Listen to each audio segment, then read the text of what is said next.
шәҗәрә буенча бераз сезгә әйтеп китим.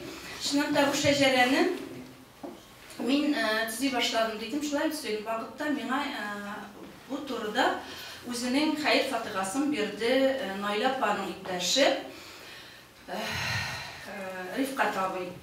Тукайның апасы Газиза, ул минем әбием. Кайбалайга бик шаган.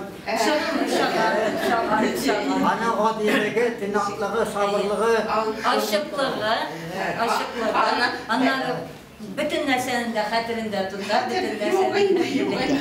Элек белмәгәннәр хәзер Тукай кирәк булган дип әйтеп төрттереп куйды менә берсез. Элек эшләгәндә үк инде эшләгән вакытта. Менә әни мин шул Сазидәнең кызы инде әни Мәсрүрә кызы мин инде әнисе.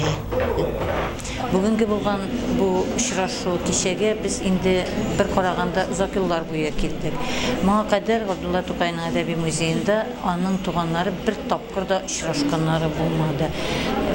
Аның кайсы да булса туганнары килеп, безнең белән ниндидер әңгәмәләр корып, шулай очрашулар булды булуын.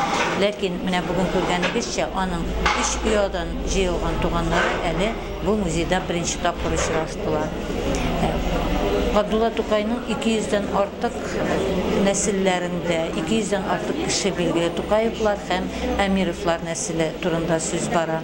Аның әтисе ягыннан, бүген безнең әтисе ягыннан килгән кунакларыбыз арасында Габдулла Тукайның әтисе Мөхәммәд Гарифның апасы Фәйзәнең оныкчыклары ул Арча шәһәреннән, Арча 2нче урта мәктәбенең татар теле укытучысы Лилия Фатихова һәм Миләүшә, аның сеңлесе Миләүшә. Бу очрашу кичәнең оештыруның максатлары төрлечә инде. Менә экскурсияләр барган вакытта сорап куялар. Тукайның туганнары исәнме? Алар арасында шагыйрьләр бармы? Сез алар белән элемтә тотасызмы?